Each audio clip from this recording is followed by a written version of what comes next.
একটা বেঈমান পাখি রে মায়া করিয়া পুষেছিলাম বুকে ধরিয়া।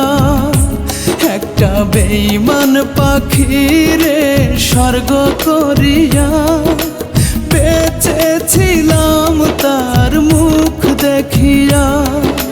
সেই পাখিটা পোষ আমার না মানিল গো, উড়ে গেল এই বুক ভাঙিয়া, উড়ে গেল এই পিঞ্জিরা ছাড়িয়া। একটা বেঈমান পাখি